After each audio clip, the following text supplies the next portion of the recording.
Bonjour et bienvenue tout le monde. On entame notre septième match de la saison. Je pense que c'est un match qu'on anticipe depuis un petit bout de temps. C'est tout le temps une bonne rivalité contre les universités francophones. Donc, Sherbrooke ne fait pas l'exception. On croit que c'est une bonne équipe. Je pense que si on ne le croyait pas avant, je pense que juste leur dernier match contre Montréal le prouve que Sherbrooke est une bonne équipe malgré leur début de saison un peu plus difficile. Donc, c'est un match qu'on entrevoit. Je pense que la préparation va très très bien de ce côté-là, parce que les gars prennent les choses très au sérieux, qu'on comprend que c'est un match sur la route, c'est un match où pas sûr de la température encore, mais si on se fait aujourd'hui, ça va être beau.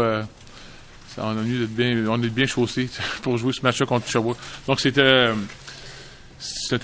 bon défi. Je pense que la fin de saison se corse un petit peu, je pense, avec les résultats de Sherbrooke et McGill. Donc, on a deux bons défis pour terminer la saison régulière. Donc, c'est important pour nous de garder la cadence, d'avoir des bonnes semaines de préparation pour jouer contre deux bons adversaires. Sherbrooke, offensivement, je trouve que c'est une équipe qui est quand même très, très bien balancée, court très, très bien le ballon, capable de passer. Je pense qu'ils ont un peu plus de complications à cause des blessures au niveau des receveurs.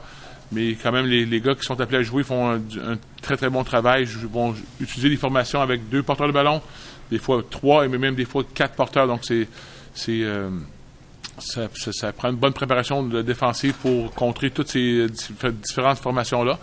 Et ils comptent sur un très, très bon porteur de ballon en Pascal Fils. Il y a un corps arrière qui peut être aussi un des meilleurs de la conférence aussi. Donc, on a un défi de taille pour notre défensive en fin de semaine. Je trouve que c'est une équipe qui semble très, très physique. Ils jouent, je sais que le peu que j'ai vu de leur défensive, ils courent beaucoup au ballon, une bonne poursuite. C'est une équipe qui joue avec beaucoup d'intensité. Donc, puis je pense qu'ils ont eu aussi une fierté de jouer à la maison. Ils ont une bonne fiche à la maison. Donc, c'est un très bon défi pour nous.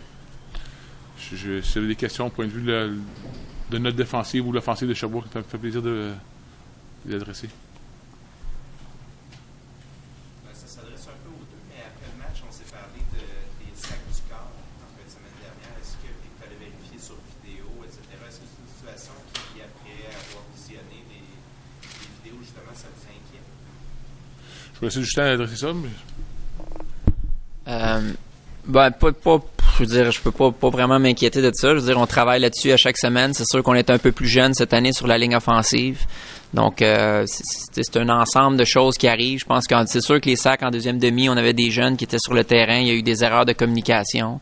Ça, c'est en grande partie ce qui est arrivé.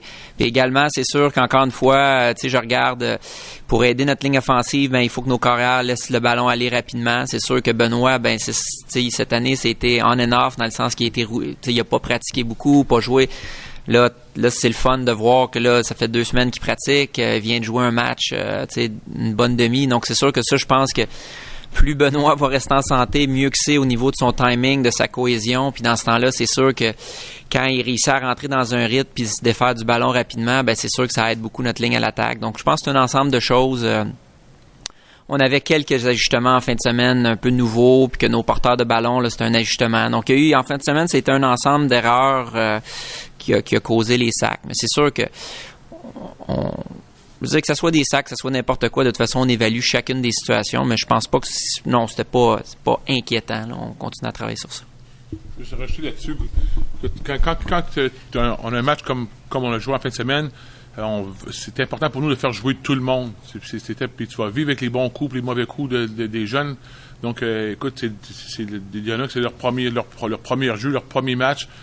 Si tu acceptes de faire jouer des jeunes, il faut que tu acceptes aussi qu'ils vont faire des erreurs ou la production va baisser.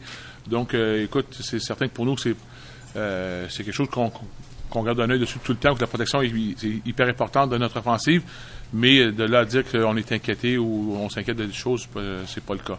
Il faut que tu acceptes autant le toucher qu'il y avait des erreurs de jeunesse. Quand tu fais jouer les jeunes, c'est ton avenir, et puis il faut qu'ils prennent l'expérience, puis il n'y a pas lieu à panique ou d'inquiétude là, pour l'instant avec ça.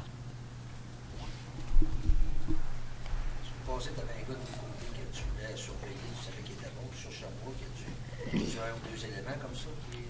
Ben, je pense que le premier qui vient en tête, c'est Pascal Fils. Pascal Fils, je sais pas, je suis pas un gars, je n'ai pas trop les statistiques, mais je sais que je suis un peu fort, puis je le connais, on l'a vu évoluer quasiment depuis qu'il était très très jeune. On sait que c'est un très très bon porteur de ballon. C'est un gars qui est explosif, je pense qu'il était sa 4e année, mais là, il montre son plein talent. C'est vraiment un bon porteur de ballon numéro 5, Pascal Fils. Et aussi le carrière. Le carrière, je pense, c'est un des très bons passeurs de conférence. Je pense qu'il comprend très très bien les couvertures, il comprend bien, il maîtrise leur système offensif très très bien. Puis juste par le voir aller sur le terrain, j'ai comme l'impression qu'ils vont appeler 2 jeux dans le caucus, puis il va décider par lui-même. Donc ça prend une maturité, puis une bonne sens de l'analyse, puis une bonne sens une bonne compréhension des défensifs pour faire ça. Puis je pense qu'elle leur donne... donc moi, c'est les 2 gars qui me viennent en tête. Il y en a d'autres, je ne veux pas manquer de respect à personne, mais c'est les deux gars que moi, je pense que c'est 2 gros morceaux. Un qui s'occupe du jeu au sol, puis l'autre s'occupe par la passe. Donc c'est balancé, puis c'est une bonne offensive.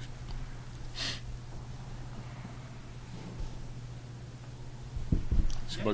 Préparation, on va se cacher, les séries s'en viennent vite, puis d'une semaine à l'autre, il y a une intensité qui doit augmenter, plein de choses.